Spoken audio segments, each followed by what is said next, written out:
Well, here we are for those of you who have stayed the course, and well done if you have. The final video in the set of five, for the six sonatas and partitas by Bach. First, however, a correction.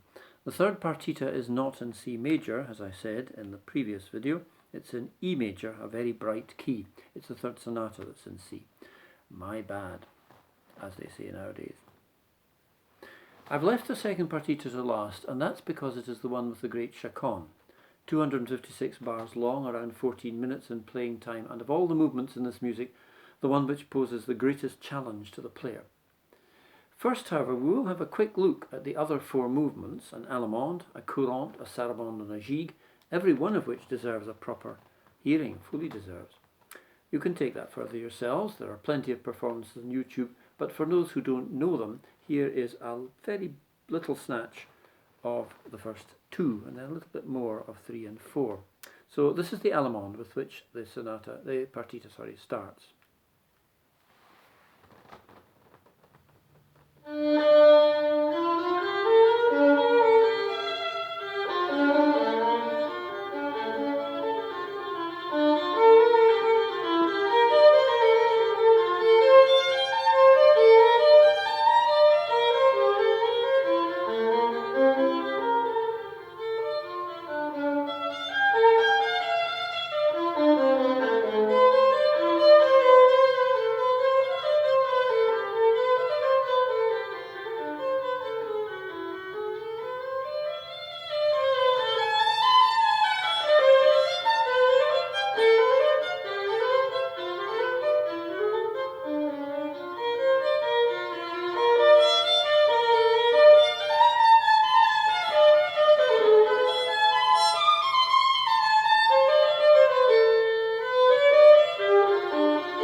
That's just the first section played for the first time. It's then repeated, and then you hear the second section, which is played twice. We follow that with the courante, which is a running movement, and it always sounds to me rather like a rather driven, intense sort of piece. Here's the first part of it.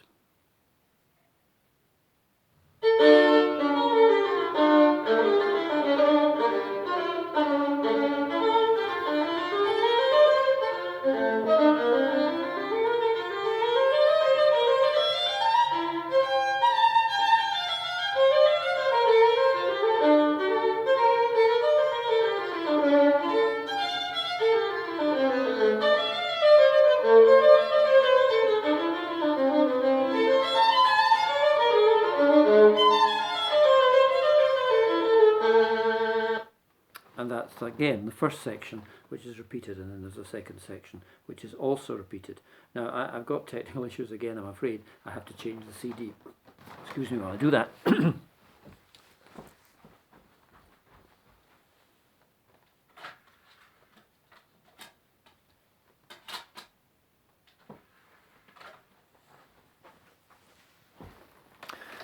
Now, about the sarabande and gigue which follow that. I've heard the sarabande played in very, very different ways. It's a slow, sad piece. It used to be normal to play it very boldly, defiantly almost, I would say.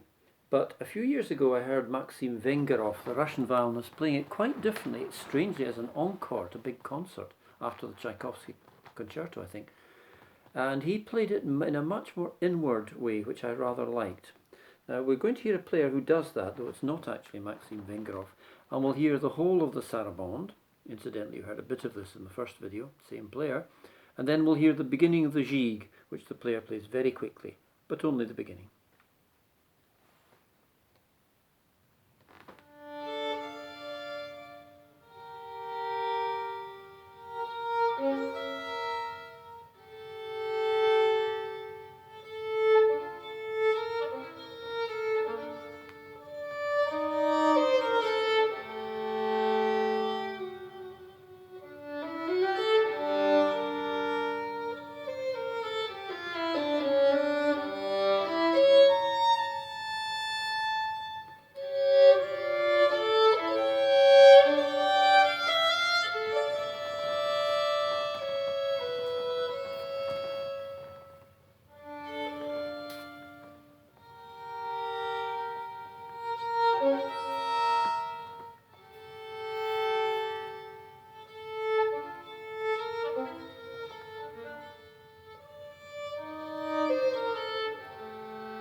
Well, you've heard that before, but I think it's worth hearing twice.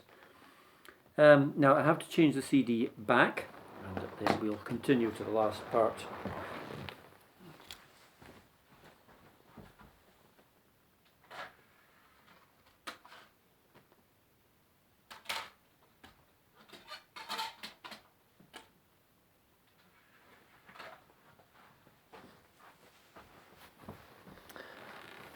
Good, that's that. That takes us to the Chicana. I just want to say a few things about it. First of all, its length. 256 bars, a playing time of about 14 minutes. That in itself is a major challenge for both composer and player.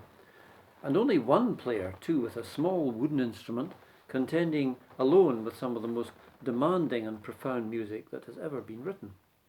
In fact, there is always a sense of struggle with this piece, and necessary sense of struggle, I think. A struggle which Brahms tried to replicate when he wrote a piano version of the Chaconne, but for left hand alone. The player has a mountain to climb. Bach liked numerical neatness. 256 is 4 times 4 times 4 times 4. It is 8 times 8 times 4. It is 16 squared. The entire Chaconne is built upon a 4-bar musical unit. This is it, the 4-bar musical unit.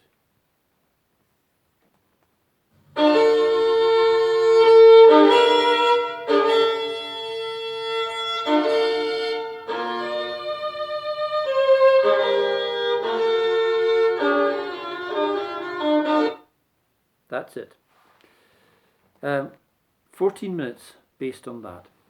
The unit is followed by 63 variations, 64 statements altogether, including the opening unit, and 4 times 64 is 256, in which the note values change. There are chords, double stops, that's 2 notes played at once, single notes, different voices in treble, alto, tenor and bass, so to speak, on the violin, opportunities for the player to play softly, loudly and anything in between, and to introduce dynamic contrast as seems fit. Bach, as he often did, leaves that up to the player. What there is not is extreme tonal contrast, that is to say extreme harmonic contrast. Every one of the variations, like the unit itself, ends with some sort of cadence leading to the note D, and it's remarkable that the piece is so varied and yet so grounded tonally. Almost no more words from me, therefore. We need to hear it, but just one little thing. I said, actually just 2 little things it turns out. I said in video 1 I'd tell you who our players have been. Well, you have heard from 10 players, and alphabetically they were James Eanes, Ilya Gringolz, Artur Grumio, Jascha Heifetz, Alina Ibrahimova, Josef Joachim, Nathan Milstein, Itzhak Perlman, Rachel Podger and Isabel van Daal. Every one of them plays magnificently. And I said there would be a challenge. Jascha Heifetz was one of our 10. Can you identify him? Which movement did he play? Answers in an email, please, and a set of the sonatas and partitas. Oh dear. Answers in an email, please, and a set of the sonatas and partitas is your reward for supplying the first correct answer. If nobody's right, I'll award the prize to whoever sends the most polite email. Politeness is a virtue. Finally, I very strongly recommend you to watch and listen to the YouTube version of the Chaconne. I would do this rather than listening just to the audio you're about to hear if you want to. The YouTube version of the Chaconne played by Midori, whom I mentioned in an earlier video, that is M-I-D-O-R-I. And if you key in that word and Chaconne, C-H-A-C-O-N-N-E, I think you'll be able to find it quite easily. And you need the version from Chaconne Castle. You can see a picture of her playing in a rather grand room. Where these works were written, this is one piece where seeing the player actually helps. One small person navigating triumphantly paths which hold real technical terrors and musical conundrums. But I'll provide an audio version anyway, and here it is.